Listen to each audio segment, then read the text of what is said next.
पुंडलिक वरदे हरि विठ्ठल श्री ज्ञानदेव तुकाराम पंढरीनाथ भगवान की जय। सद्गुरु निवृत्तीनाथ महाराज की जय। मौली ज्ञानेश्वर महाराज की जय। जगद्गुरु तुकाराम महाराज की जय। शांती ब्रह्म एकनाथ महाराज की जय। अवधूत चिंतन श्री गुरुदेव दत्त। ओम श्री गुरुदेव दत्त दत्त दत्त। श्रोतृ माय बापांनो, मागील भागामध्ये आपण जगद्गुरु तुकोबारायांचं चरित्र बघितलं आणि आज आपल्याला श्री क्षेत्र पैठण निवासी शांतीब्रह्म एकनाथ महाराज यांचं जीवनचरित्र आज थोडक्यात आपण बघूया। श्री क्षेत्र पैठण हे आत्ताच्या संभाजीनगर जिल्ह्यातील एक मोठं शहर आहे, ज्याला तालुकाही असं म्हणतात। पैठण तालुका देखील आहे। संभाजीनगर मधल्या ह्या पैठण क्षेत्रामध्ये एक महान भगवत भक्त अवतारास आले आणि त्यांचं नाव म्हणजे शांतीब्रह्म एकनाथ महाराज। आता नाथबाबांच्या जीवनचरित्रावर जर थोडासा प्रकाश टाकायचा म्हटला तर सगळ्यात पहिल्यांदा आपल्याला हे बघावं लागेल की नाथबाबा कोण। तर नाथबाबांच्या बाबतीत जर बोलायला गेलं तर भानुदासाच्या पुढे महाविष्णूचा अवतार म्हणजे भगवान महाविष्णूंचा अवतार म्हणजे नाथबाबा एकनाथ महाराज। आणि अशा एकनाथ महाराजांचं जीवनचरित्र आम्हाला जर थोडंसं डोकवायचं असेल तर नाथबाबांच्या जीवनाच्या संदर्भात नाथबाबांच्या जीवनातून जे आम्हाला तत्व प्राप्त होणार आहे ते तत्व आहे शांती। का तर नाथबाबांना शांती ब्रह्म असं म्हणतात। नाथबाबांना शांती ब्रह्म का म्हणतात तर याचं कारण असं आहे की आजपर्यंत सर्व वाङ्मयांमध्ये अनेक वाङ्मय संतांचे आहेत, त्या वाङ्मयांमध्ये कुठेतरी संत थोड्याशा कटू स्वरामध्ये, कटू आवाजामध्ये, कटू शब्दांमध्ये बोललेले आहेत, पण आमचे नाथबाबा असे आहेत की कुठंच कुठल्याही प्रकारचे कोणावरही रागवलेले नाही, कोणावर टीका नाही, कोणावर कसल्या प्रकारची खिकसणी नाही का कसल्या प्रकारचा त्रागा नाही। आणि जर एखाद्या ठिकाणी नाथबाबा रागवलेले जाणवत असतीलही, एखादा कटू शब्द जरी असेल तरी तो समाज कल्याणासाठीच असेल। का उदाहरणार्थ घेऊ जर गेलो तर कल्पना करा, एक लहान मुलगा, वर्ष 2 वर्षाचा मुलगा, दुपारची वेळ आहे, रस्त्यावरती फुफुटा आहे आणि ऊन पडलेला असताना तो मुलगा बाहेर खेळतोय। आईने त्याला एकदा सांगितलं, अरे बाळ्या तू आतमध्ये ये, आत खेळ, बाहेर ऊन आहे, तरी त्याने ऐकलं नाही। दुसऱ्यांदा आईने सांगितलं, आईला असं वाटलं आता पहिल्यांदा नाही ऐकलं, दुसऱ्यांदा तरी ऐकल, दुसऱ्यांदा सांगून पाहिलं आणि आई आईच्या कामाला लागली, तरी त्या बाळानं त्या आईचं ऐकलं नाही। आणि मग मात्र तिसऱ्या वेळेस आई म्हणते की अरे बाळ्या, अरे मेल्या मुर्द्या, आतमध्ये ये, आतमध्ये बस, बाहेर ऊन लागतं बाळा, तुला ऊन लागेल। त्या मुलाला अरे मेल्या मुर्द्या म्हणण्याच्या पाठीमागं सुद्धा आईचा कळवळा आहे, आईचं प्रेम आहे, आईचं वात्सल्य आहे। वात्सल्य भावापोटी मुलाच्या संदर्भाने निघालेला मुखातला एक कटू शब्द हा देखील सुद्धा त्या मुलाच्या कल्याणासाठीच आहे, मुलाच्या हितासाठीच आहे। ह्या न्यायाप्रमाणे नाथबाबा जर एखाद्या ठिकाणी जर कटू शब्दात आमच्याविषयी काही बोलत असतील आम्हाला, तर ते आमच्या कल्याणासाठीच आहे, हे आपल्याला गृहीत धरायला हरकत नाही। कशावरून पुरावा देतो, नाथबाबा हरिपाठामध्ये काही शब्द नाथबाबांनी वापरलेले आहेत। त्याच्यापैकी एक शब्द असा आहे की काय माय गेली होती भूतापासी, हरिनये मुकासी अरे मुडा। आता मला सांगा, नाथबाबांनी एवढा कटू शब्द वापरला पण कोणासाठी? आमच्यासाठी, आमच्यासाठी, आमचं कल्याण व्हावं, आमचं हित व्हावं यासाठी। मग नाथबाबा जर एवढे शांती ब्रह्म आहेत आणि असा कटू शब्द वापरत असतील तर त्याच्या पाठीमागं आमचं कल्याण आहे हे आम्हाला गृहीत धरणं गरजेचं आहे। मग का हो नाथबाबांच्या जीवनाच्या संदर्भात आम्हाला जर विचार करायचा असला तर नाथबाबांचं आयुष्य नेमकं कसं? तर नाथबाबांचं आयुष्य अतिशय सुजलाम सुफलाम। नाथबाबांच्या घरी वारकरी संप्रदायामध्ये जे काही संत झालेले आहेत, ह्या संतांमध्ये सर्वात श्रीमंत आमचे नाथबाबा। ऐका, मुद्दा क्रमांक 1, वारकरी संप्रदायामध्ये संत पंचायतन आहे। जसं देव पंचायतन असतं तसं संत पंचायतन हे सुद्धा वारकरी संप्रदायामध्ये आहे। देव पंचायतन आपल्याला माहिती आहे। आता संत पंचायतन म्हणजे काय हे मी तुम्हाला सांगतो। संत पंचायतनामध्ये सगळ्यात पहिल्यांदा येतात आमचे ज्ञानोबाराया, 2 नंबरला येतात जगद्गुरु तुकोबाराया, नाथबाबा, नामदेव महाराज आणि शेवटला येतात ते निळोबाराया. हे 5 संत प्रामुख्याने आमच्या वारकरी संप्रदायामध्ये संत पंचायतन या नावाने घोषित आहेत. आणि नाथबाबांचं कार्य वारकरी संप्रदायासाठी फार मोठं आणि अलौकिक असं अगाध कार्य आहे. ते कार्य काय आहे ते तुम्हाला सांगतो. मी तुम्हाला पहिल्या दिवशीच ज्ञानोबारायांच्या चरित्रामध्ये सांगत असताना बोललो होतो की ज्ञानदेव रचिला पाया उभारिले देवालया, तुका झाला शे कळस भजन करा सावकाश, नामातयाचा किंकर जेने केला हा विस्तार त्याच न्यायाप्रमाणे, जनार्दन एकनाथ खांब दिला भागवत माझे नाथ बाबा. ह्या देवालयाचे वारकरी संप्रदायाच्या या देवालयाचे या धर्मलयाचे मजबूत असे खांब आहेत आणि ते खांबाचं कार्य आमच्या नाथबाबांनी पार पाडलं. म्हणून नाथबाबा अतिशय महत्वाचे आहेत वारकरी संप्रदायामध्ये. नाथबाबांचं जीवन चरित्र तसं अलौकिक आणि अगाध आहे. नाथबाबांच्या जीवन चरित्रामध्ये नाथबाबा लहानपणापासूनच वारकरी संप्रदायाची नाही, भगवंताची त्यांना आवड, खूप भगवंताची आवड. वडील कुठंतरी निघाले, देवपूजेला निघाले का नाथबाबा त्यांच्या संगत. बरं, घरातही पांडुरंगाची भक्ती ही पहिल्यापासूनच आहे, वडिलोपार्जितच ती परंपरा आहे. माझ्या वडिलांची मिरासिगा देवा तुझी चरण सेवा पांडुरंगा, म्हणून मी तुला हे सर्व तुझी सेवा करतो देवा, कारण माझ्या वाडवडिलांनी हेच केलेलं आहे. आणि नाथबाबांच्या घरामध्ये सुद्धा ही सेवा वडिलोपार्जित असल्यामुळं नाथबाबांना सुद्धा अनायासे नाही पण पर्यायाने ती आवड जोपासणे गरजेची झाली. आणि ती आवड असल्यामुळेच नाथबाबांचं लहानपणापासून पारमार्थिक क्षेत्रामध्ये भगवंताची सेवा, भगवंताचं चिंतन, संतांची सेवा, समाजसेवा या सगळ्या सेवेमध्ये नाथबाबांनी स्वतःला झोकून दिलं. बरं, घरी काही कमी नाही, पांडुरंगाच्या कृपेने घरामध्ये भरपूर आहे, सुजलाम सुफलाम आहे, सर्व सोन्याचा धूर निघतो आहे. परंतु ह्या सगळ्या वस्तूंचा कुठेही गैरवापर न करता समाज कल्याणासाठी, संत सेवेसाठी, देवसेवेसाठी, लोकांच्या हितार्थ या सगळ्या गोष्टींचा वापर माझे एकनाथ बाबा करायचे. काय आहे, नाथ महाराज लहानाचे मोठे होऊ लागले, बघता बघता वयात आले आणि नाथबाबांचा विवाह झाला. नाथबाबांच्या पत्नीचं नाव गिरजा आई साहेब. गिरजा आई साहेबांसंग नाथबाबांचा विवाह झाला आणि सुंदर असं नाथबाबांना एक अपत्यही झालं, त्याचं नाव हरिदास. हरिदास लहानाचा मोठा होत असताना त्याला वेदाध्ययन करण्यासाठी नाथ महाराजांनी त्यांना काशीला पाठवलं. काशीला जाऊन हरिदासांनी वेदाध्ययन करण्यास सुरुवात केली. पण नाथबाबांचं वर्चस्व या पैठणमध्ये काही लोकांना वर्चस्व सहन होत नव्हतं. आता तुम्ही म्हणाल नाथबाबांचं वर्चस्व काही लोकांना का सहन झालं नाही? त्याचं कारण असं आहे की महाराज, पैठण हे क्षेत्र काही साधारण नाही. पैठण हे क्षेत्र विद्वत्तेची महानगरी मानल्या जाते. धर्मपीठ असं त्या पैठण क्षेत्राला पहिल्यापासून संबोधलं जातं. मला असं वाटतं, मी पहिल्या एपिसोडमध्ये पहिल्या भागामध्ये तुम्हाला बोललो होतो की ज्या वेळेस विठ्ठलपंतांच्या घराला या सर्व ब्राह्मण समाजाने वाळीत टाकलं, त्यावेळेस ते सिद्धबेटामध्ये राहण्यासाठी गेले ज्ञानोबारायांचे आई वडील. आणि त्या ठिकाणाहून विठ्ठलपंत हे पैठणला गेले. कशा करता?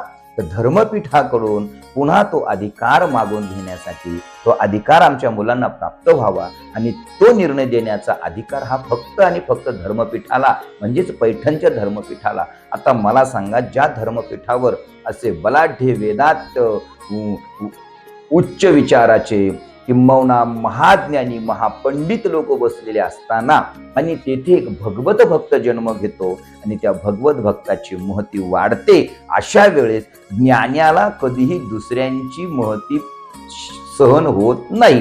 जो ज्ञानी असतो तो. ऐका, तुम्ही म्हणाल महाराज तुम्ही ज्ञानाला नाव ठेवता. नाही, ज्ञानाला नाव ठेवत नाही, पण मायबापांनो, ज्ञान असावं पण ते भक्तियुक्त असावं, ते आदरयुक्त असावं, ते नम्रतायुक्त असावं, तर ते ज्ञान कामी आहे. नाही तर माझे नामदेव राय म्हणतात, नको ब्रह्मज्ञान आत्मस्ती भाव, मी भक्त तू देव ऐसे करी देवा, तुझी भक्तीच मला हवी, तुझं ब्रह्मज्ञानाची मला गरज नाही. म्हणजे तुकोबराय सुद्धा एक ठिकाणी म्हणतात की भक्ती ते नमन, वैराग्य तो त्याग, ज्ञान ब्रह्मी भोग ब्रह्मतणू. या भक्तीशिवाय आम्हाला ज्ञानाची गरज नाही. आणि पैठणचे जे ज्ञानी होते ते भक्ती विरहित असल्या कारणाने नाथबाबांची भक्ती, नाथबाबांचं वर्चस्व त्यांना काही सहन झालं नाही. झालं. कालांतराने नाथबाबांच्या पश्चात त्यांनी काही कुरापती करायला सुरुवात केली. नाथबाबांच्या जीवनचरित्रामध्ये नाथबाबांनी स्वतःचं वर्चस्व कसं सांभाळलं किंवा स्वतःचा धर्म कसा सांभाळला, या सगळ्या गोष्टीतून आम्हाला फार काही शिकायला मिळतं. फक्त शांत राहिले नाही, पण नाथबाबांची भक्ती एवढी प्रबल होती, एवढी सामर्थ्यवान होती की नाथबाबांच्या भक्तीपुढं ह्या लोकांचे विचारही हारले. एक दिवशीचा प्रसंग असा की नाथबाबा ब्रह्ममुहूर्तावर उठले आणि गंगामय्येला गंगेच्या स्नानाला गेले. नित्यनेमाप्रमाणे स्नान केलं, तांब्या भरला आणि आपल्या देवपूजेसाठी तांब्या घेऊन नाथबाबा निघाले. घाट चढत असताना त्या घाटाच्या कोणत्या तरी एका झाडाच्या पाठीमाग ह्या ग्रामस्थांनी असं केलं की एका यवनाला बोलवून घेतलं आणि त्याला सांगितलं, हे बघ, एक काम कर, हे तुला पैसे घे आणि त्या नाथ्याच्या अंगावर थुंक जाऊन, ह्या लोकांनी सांगितलं, त्या नाथ्याच्या अंगावर थुंक जाऊन. आता त्याला असं वाटलं थुंकायचंच आहे, मग असं मोकलं कशाला थुंकायचं. मग भाऊनी 120-300 पान खाल्लं. आता ते पानाचं मला माहित नाही ते काय पान, साधं पान, 120-300 मसाला पान, राम जाणे, मला सांगता येणार नाही, पण कानावर पडलं ते तुमच्यापर्यंत पोहोचवलं. असं कोणतं तरी त्या बिचाऱ्याने पान खाल्लं आणि ते पान खाऊन आला आणि चांगली गुळणी भरू दिली आणि नाथबाबाच्या घाटावरून येत असताना जपमंत्र चालू आहे, वेदाची ऋचा म्हणत असतानाच नाथबाबांच्या अंगावर तो येऊन थुंकला. नाथबाबांनी साधं वरही बघितलं नाही. खालच्या खाली मान घालून नाथबाबांनी पुन्हा गंगेवर गेले, पुन्हा स्नान केलं, पुन्हा आले, येऊन पुन्हा थुंकला. नाथबाबा पुन्हा गेले, पुन्हा आले, पुन्हा थुंकला, पुन्हा गेले. महाराज असं करता करता 108 वेळेस तो येऊन नाथबाबांच्या अंगावर थुंकला आणि ज्या वेळेस 109व्या वेळेस नाथबाबा आले, तो येऊन थकला की आता किती थुंकावं, तोंडातली थुंकी संपून गेली. पण ह्या बाबाला काही राग येईना, त्या यवनाने अक्षरशः नाथबाबांच्या चरणावर नतमस्तक झाला. श्री संतांच्या माथा चरणावरी साष्टांग हे करी दंडवत आणि दंडवत घातलं. महाराज नाथबाबांनी त्याला उठवलं, त्याच्या खांद्याला धरलं, त्याला उठवलं आणि सांगितलं, बाबा उठ, का नमस्कार करतोस मला. त्यावेळेस त्याने सांगितलं, महाराज मला क्षमा करा, मी इतक्या वेळेस तुमच्या अंगावर थुंकलो, तुम्ही साधं मला एक शब्दाने सुद्धा बोलला नाहीत. नाथबाबांनी सांगितलं, बाबा अरे तू काय माझं वाईट थोडंच केलं, तू माझं चांगलंच केलंस. काय केलं, तू जेवढ्या वेळेस माझ्या अंगावर थुंकलास तेवढ्या वेळेस मला गंगेचं स्नान घडलं, अन्यथा मी दररोज फक्त एकदाच आंघोळ करायचो. आज तुझ्यामुळे मला गंगेचे 108 वेळेस स्नान घडलं.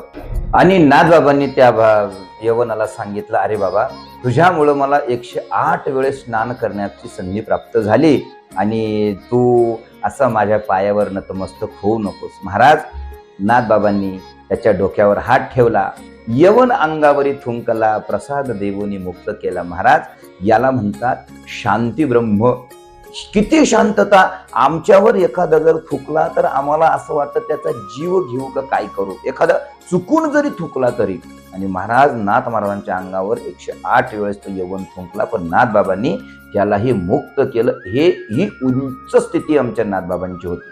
नाथबाबांच्या जीवनामध्ये अलौकिक घटना घडलेल्या आहेत. नाथबाबांचं चरित्र म्हणजे आमच्यासाठी, सर्व जनांसाठी, संसारिकासाठी अमृताचं काम करणारं जीवनचरित्र आहे नाथबाबांचं. संसारामध्ये राहूनच शांतता कशी प्राप्त करून घ्यावी हे आमच्या नाथबाबांच्या जीवनाकडे बघून आम्हाला शिकता येतं. काय झालं, नाथबाबा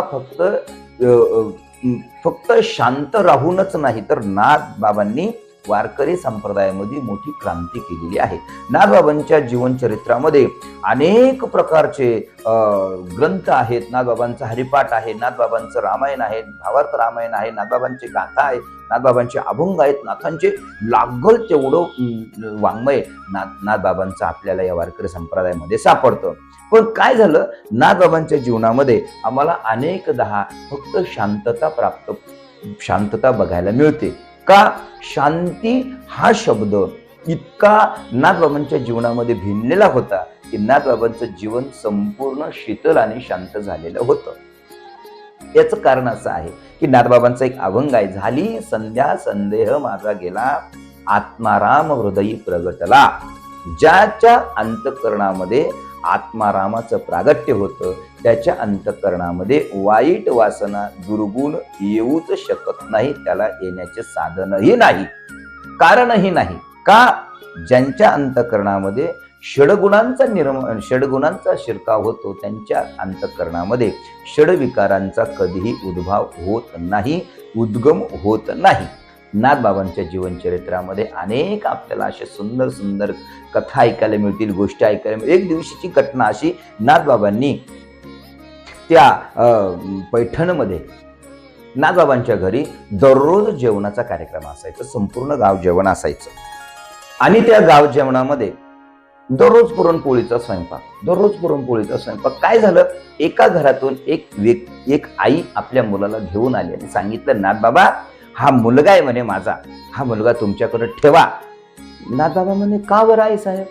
अहो म्हणे, हा घरी काहीच काम करत नाही, फक्त खातो, आणि माझी परिस्थिती खाऊ घालणे इतकी नाही, आणि हा खूप खातो म्हणे.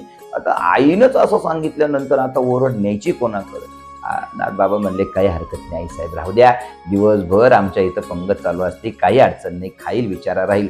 आणि तो फक्त खाण्यासाठीच तिथं राहिला, नाथबाबांच्या घरी, फक्त खाण्यासाठी.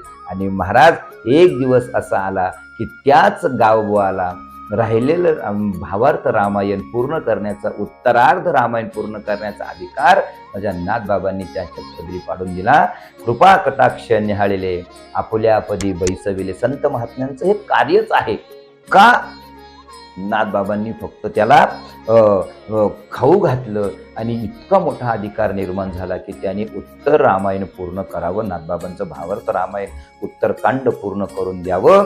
याचा अर्थ असा आहे की महाराज, नाथबाबांची कृपा ज्यांच्यावर होती त्यांच्या आयुष्यात या सगळ्या गोष्टी, धन, प्रॉपर्टी, इस्टेट, ह्या सर्व आमच्या भाग्याने येतात, परंतु संत कृपा जर आमच्यावर झाली तर आम्हाला भगवत प्राप्ती होती. आणि ही प्राप्ती सगळ्यात मोठी आहे ह्या जगामध्ये. नाथबाबांच्या आयुष्यामध्ये अशा अनेक गोष्टी आहेत की ज्या गोष्टी नाथबाबांनी स्वतः अनुभव घेऊन, आणि लोकांना त्याचं काय झालं, आम्ही संतांचं चरित्र विचारात घेतो, मान्य आहे आम्हाला.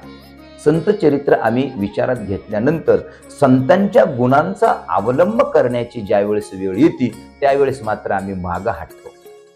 संत चरित्राचा विचार करत असताना फक्त संतांचे चरित्र नाही तर संतांच्या गुणांचा विचार करण्यात गेला पाहिजे.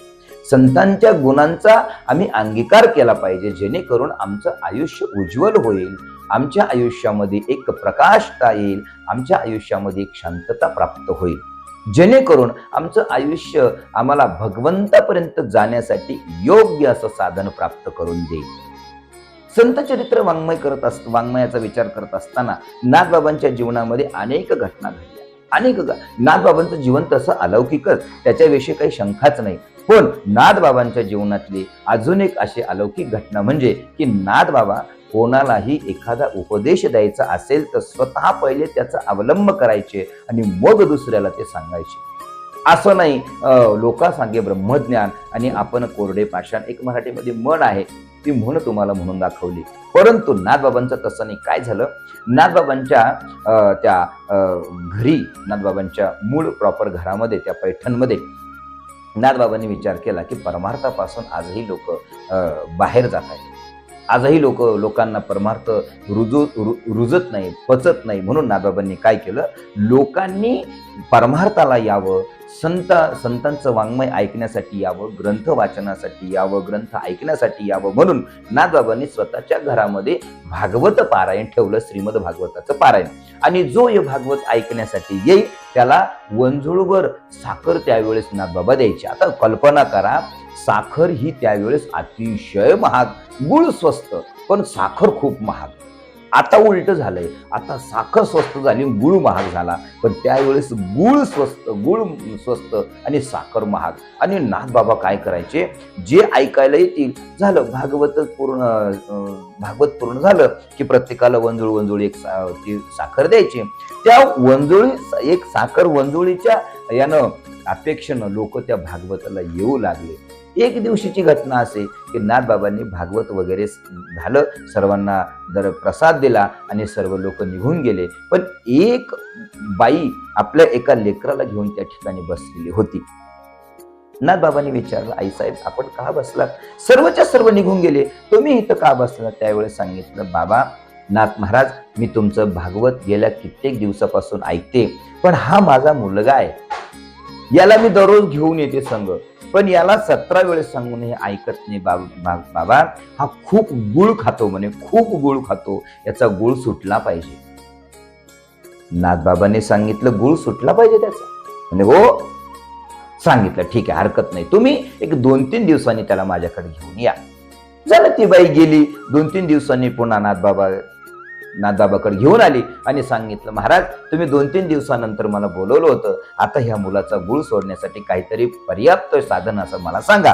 त्यावेळेस नाथबाबांनी त्या मुलाला जवळ धरलं, त्याच्या हातात हात घेतला आणि त्याला सांगितलं, बाळा गुळ खाऊ नाही, अति गुळ सेवनाने शरीर कृश होतं किंवा शरीराला आजार निर्माण होतात. बस एवढं सांगितलं आणि त्या लेकरानं त्या क्षणापासून गुळाचा त्याग केला. आणि त्या लेकरांनी त्या गुळाचा त्याग केला. आईने विचार केला की एवढंच जर सांगायचं होतं तर मग पहिल्या दिवशी सांगायचं ना महाराज. नाथबाबा म्हणले, आईसाहेब विषय असा आहे, तुम्ही पहिल्या दिवशी माझ्याकडे ज्या वेळेस बाळाला घेऊन आलात त्यावेळेस मी स्वतः गुळ खात होतो, आणि मी जर गुळ खातो तर मी ह्या लेकराला कसं सांगू की बाळा तू गुळ खाऊ नको, आणि जर मी गुळ खात असलो याला सांगितलं याला पटणार नाही ते, म्हणून तुम्ही त्या दिवसापासून मी गुळाचा त्याग केला, आणि म्हणून आज मी याला सांगण्याच्या अधिकारात पोहोचलो की बाळा गुळ खाऊ नको, गुळ खाणं चांगलं नाही, अन्यथा आम्ही गुळ खायचा आणि दुसऱ्याला सांगायचं गुळ खाऊ नको. महाराज असं शक्य नाही, आणि परमार्थ करत असताना आमची नेमकी परिस्थिती हितच बिघडते की आम्ही लोकांना सांगतो पण आम्ही ते करतो का नाही याची मोठी साशंकता आहे. याचा अर्थ असा आहे की प्रत्येक जणच असा करतो असं नाही, पण माझा बोलण्याचा उद्देश फक्त एकच आहे की आम्ही जर संतांचं चरित्र विचारात घेत असेल तर आम्ही संतांच्या चरित्रामधून काहीतरी शिकलो पाहिजे, काहीतरी ग्रहण केलं पाहिजे. आम्हाला त्याच्यातून जे प्राप्त होणार आहे त्यांनी आमचं आयुष्य सफल झाल्याशिवाय राहणार नाही. म्हणून नाथबाबांच्या जीवनचरित्रामध्ये आम्हाला जे प्राप्त होतं ते म्हणजे शांतता. आणि महाराज या धावपळीच्या दगदगीच्या जीवनामध्ये आम्हाला आज शांततेची अत्यंत गरज आहे. का? आमचं मन शांत नाही, आमची बुद्धी शांत नाही, आमचं आरोग्य शांत नाही, आमची वाचा शांत नाही, आमचे डोळे शांत नाही, आमचं काहीही शांत नाही, आमचं सर्वस्व अशांत झालेलं आहे. आणि म्हणून नाथबाबांच्या जीवनचरित्रामधून आम्हाला एकच घ्यायचं की आयुष्यात जर सुखी व्हायचं असेल तर शांतता अत्यंत गरजेची आहे. नाथबाबांच्या आयुष्यात शांतता, जीवनात शांतता ही आशी नाही, ही साधनेने आलेली आहे. नाथबाबांच्या जीवनामध्ये सद्गुरूंची प्राप्तता झाली, जनार्दन स्वामींची सद्गुरूंची त्यांच्यावर कृपा झाली आणि एकनाथ महाराजांचं जीवन चरित्रच बदललं. सुंदर असे सद्गुरू नाथबाबांच्या जीवनामध्ये आले आणि नाथबाबांचं जीवन चरित्र अतिशय सुंदर झालं, इतकं सुंदर झालं की तुम्हा आम्हाला त्याच्यातून फार काही मिळण्यासारखं प्राप्त झालं. नाथबाबांच्या जीवनामध्ये अनेक घटना घडल्या. एक दिवशीची घटना अशी की नाथबाबांना काय झालं, भावार्थ रामायण चालू असताना त्या नाथबाबांच्या घरी लिखाण काम चालू होतं आणि नाथबाबा सांगायचे, लिहून घ्यायचे, आणि भावार्थ रामायणाचं लिखाण चालू असताना भावार्थ रामायण हे उत्तरखंडाकडे आलं. उत्तरकांड चालू झाला भावार्थ रामायणाचा आणि नाथबाबांनी हात जोडल्याने सांगितलं, भक्तांनो आज माझं आयुष्य संपूर्ण झालेलं आहे, यापुढे मला आता जलसमाधी घ्यायची आहे. पण जलसमाधी घ्यायची, पण मग हे रामायण कोण लिहिणार? मग त्या लोकांनी विचारलं, महाराज आता हे रामायण कोण लिहिणार? भावार्थ रामायण, आता उरलेलं रामायण कोण लिहिणार? अर्धवट सोडून रामायण चाललात तुम्ही, आता असं कसं चालेल महाराज? त्यांनी सांगितलं, काळजी करू नका, उरलेलं जे भावार्थ रामायण आहे, उत्तरखंड जे आहे तो माझा गावोबा पूर्ण करेल. आणि गावोबाला तिथं बसून गावोबानी उत्तरकांड पूर्ण केलेलं आहे भावार्थ रामायणाचं. म्हणून आजही एकनाथ भावार्थ रामायण हे नाथबाबांनी पूर्वकांड लिहिला आणि बाकीचा उत्तरकांड हा माझ्या गावबाने पूर्ण केलेला आहे. नाथबाबांनी आयुष्यात फक्त शांतताच नाही तर नाथबाबांचा अधिकारही इतका मोठा आहे की नाथबाबांनी आपल्या मृत्यूवर सुद्धा विजय मिळवला. कसा विजय मिळवला तर विषय असा आहे, एक दिवशी नाथबाबांनी काय केलं, स्वतःचा देह ठेवला. झालं, आले गावकरी सगळे, ब्राह्मण वर्ग सगळे एकत्र आले, सगळे नाथबाबांना बाहेर काढलं आणि नाथबाबांना, आता ते तुम्हाला माहिती आहे सर्व, ते कसं करतात काय करतात, ते बांधलं वगैरे आणि नाथबाबांना उचलायचं. पण तेवढ्याच गडबड अशी झाली की ते बांधत असताना जो बांधत होता, जे तयारी करत होते, त्यांचं म्हणणं बघा कसं होतं. अरे म्हणे हा एकनाथ आयुष्यभर देवभक्त म्हणून नावलौकिकाला आला म्हणे आणि सगळे लोक याला मानायचे, याचं लय वर्चस्व वाढलं होतं. पण शेवटी मेल्यानंतर तर आपल्याच खांद्यावर चाललाय ना. हे सगळं बांधताना नाथबाबांनी ऐकलं. नाथबाबा म्हणे अज्ञानपणात बोलत असतील, बोलू द्या. म्हणून ते बोलता नाथबाबांना बांधलं, तिरडीवर सजवलं आणि नाथबाबांची ती काय तिरडी होती ती चौघांनी खांद्यावर घेतली आणि निघाले वेशीच्या बाहेर पडायच्या आत पुन्हा त्यांची ती चौघांची ती करे म्हणे पाय. एवढं सगळं झालं तरी याला आपल्याच खांद्यावर, आपल्याशिवाय याला पर्यायच नाही. नाथबाबा तटकन उठून बसले व त्या तिरडीवर आणि नाथबाबांनी सांगितलं, खाली ठेवा म्हणे, पहिले तुम्ही खाली ठेवा, मला तुमच्या खांद्याची मला गरज नाही, मी कधीही मरल म्हणे, मी काय तुमच्यावरच भरोसावर नाही म्हणे मारण्यासाठी. महाराज पहिल्यांदा नाथबाबा तिथून उठले, घरी गेले. पुन्हा काही दिवस गेले, पुन्हा नाथबाबांनी देह ठेवला. मग यांच्या कानावर यांना अगोदर अनुभव होतात की अरे आपण काय बोललो, काही उठून बसतंय, नको म्हणे, बोलायलाच नको आपल्याला काही. मग यांनी गपचूप ती तिरडी बांधली, नाथबाबाला उचललं, चालवलं. एका ठिकाणावर नेमकं काय झालं, चौफुल्ली होती, त्या चौफुल्लीवरून इकडून तिकडं जायचं होतं. तर नेमकी एक आई आपल्या मुलीला घेऊन, सुवासीन मुलीला घेऊन तिच्या सासरी सोडायला चालली होती आणि नेमकेच नाथबाबांची अंत्यविधी अंत्यक्रिया तिथून चाललेली होती. त्या बाईने विचार केला, म्हणे एकनाथाला आजच मरायचं पडलं का म्हणे, माझ्या मुलीला मी आता सासरी घेऊन चालले म्हणे आणि हे नेमकं याचं मड रस्त्यानेच आलं म्हणे, याला तर आजच मरायचं होतं का म्हणे. नाथबाबा तिथून उठून बसले चटकन, म्हणे बाई माझं मरणं काही अर्जंट नाही, तुझ्या मुलीला जाय म्हणे तू घेऊन, हे सासरवा तिच्या सासरी नेऊन सोड, मी कधी मरील म्हणे, मला पाहिजे तेव्हा मरील, मी आजच मेलो पाहिजे असं काही माझं नवस नाही. महाराज नाथबाबा घरी आले. पुन्हा काही वर्षांनी भावार्थ रामायणाचं लिखाण केलं, गावगावाला ते सोपवून दिलं आणि माझे नाथबाबा, ज्या दिवशी नाथबाबांना हा देह सोडून भगवंतामध्ये विलीन व्हायचं होतं, त्या दिवशी माझे नाथबाबा चालत घरातून गंगेमध्ये गेले. पूर्वाभिमुख उभे राहिले. भगवंताला नमस्कार केला आणि भगवंताला सांगितलं, प्रभू हा पाचाचा देह पाचाला अर्पण आणि आता मी तुझ्यामध्ये विलीन होण्यासाठी तयार आहे. नाथबाबांनी हात जोडले, भगवंताचं स्मरण केलं आणि जलसमाधी म्हणून नाथबाबा जे खाली पाण्यात बसले, जलसमाधी नाथबाबांनी घेतली. माझ्या नाथबाबांनी हा अधिकार माझ्या नाथबाबांचा की 2 वेळेस या यमाला सुद्धा नाथबाबांनी हरवलं की अरे माझं मरणं एवढं गरजेचं नाही, लोकांना अहंकार झाला, तो अहंकार निस्तरणं गरजेचं आहे पहिल्या वेळेस. दुसऱ्यांदा कोणाचे तरी लेकरू नांदायला जाते आणि मी माझं मड घेऊन तिला आडवं जाऊ नाही. नाथबाबांनी तिथूनही उठून घरी आले आणि तिसऱ्या वेळेस नाथबाबा स्वतः जलसमाधी घेण्यासाठी आपल्या घरातून गंगेमध्ये प्रविष्ट झाले आणि नाथबाबांनी समाधी घेतली. नाथबाबांच्या समाधी घेण्याच्या पाठीमागचा उद्देश नाथबाबांना हा देह पंचतत्वात विलीन करून दिला. पण आजही आम्ही नाथबाबांच्या जर वारीला ज्यावेळेस आम्ही नाथचैष्टेला पैठणला जातो, आजही आम्हाला नाथबाबांचं अस्तित्व त्या ठिकाणी जाणवतं.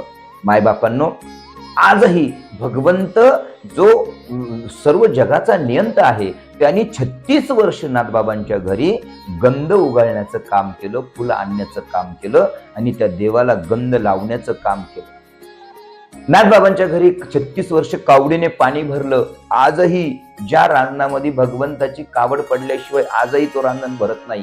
तुम्ही जर कधी श्रेष्ठीला गेला, नाथबाबांच्या जुन्या घरी जा, इकडं समाधी स्थळावर नाही, जुन्या घरी जिथं नाथबाबा राहतात तिथं जा. आजही नाथ श्रेष्ठीला जोपर्यंत भगवंताची कावड त्या रांजणात पडत नाही तोपर्यंत तो रांजण भरत नाही. हे माझ्या नाथबाबाचं आजही कलियुगातला चमत्कार आहे. नाथबाबांच्या जीवनातले असे अनेक अनेक अनेक, बरं एवढंच नाही, प्रत्यक्ष दत्तात्रय प्रभूंनी सुद्धा नाथबाबांच्या घराची चाकरी करावी. हो, कारण दत्तात्रय हे सोबदार म्हणून नाथबाबांच्या घरी द्वारपाल म्हणून असायचे. म्हणजे नाथबाबांचा अधिकार हा फार अलौकिक आणि अगम्य असा नाथबाबांचा अधिकार, आणि अशा अधिकारी नाथबाबांच्या चरणावर नतमस्तक होऊया.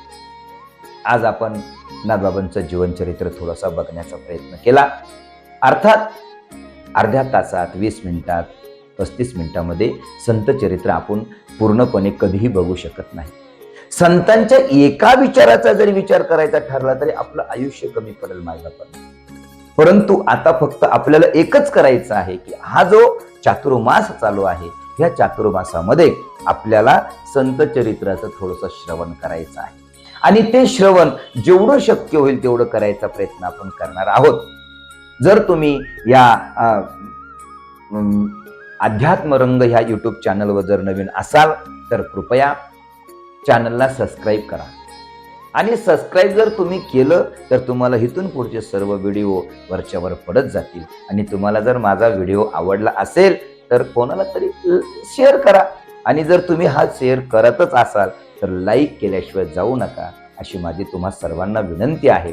आणि आज या ठिकाणी सद्गुरू नाथबाबांच्या चरणावर नतमस्तक होतो, आणि भगवंताच्या चरणावर एकच विनंती करतो की माझ्या सर्व श्रोत्यांना सद्बुद्धी प्राप्त होऊन योग्य असं मार्गदर्शन मिळावं.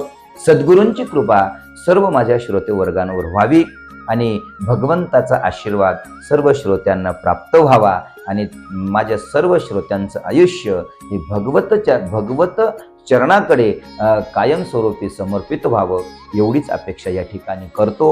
आणि माझ्या ह्या संत पुष्पाला या ठिकाणी मी विश्रांती देतो. पुन्हा आपण पुढील भागात भेटूयाच, त्याच्यात काही संशय नाही. पुंडलिक वरदे हरी विठ्ठल. श्री ज्ञानदेव तुकाराम. पंढरीनाथ भगवान की जय. सद्गुरु निवृत्तीनाथ महाराज की जय. मौली ज्ञानेश्वर महाराज की जय. जगद्गुरु तुकाराम महाराज की जय. शांती ब्रह्म एकनाथ महाराज की जय. अवधूत चिंतन श्री गुरुदेव दत्त दत्त दत्त. विठ्ठला विठ्ठला विठ्ठला विठ्ठला विठ्ठला विठ्ठला विठ्ठला.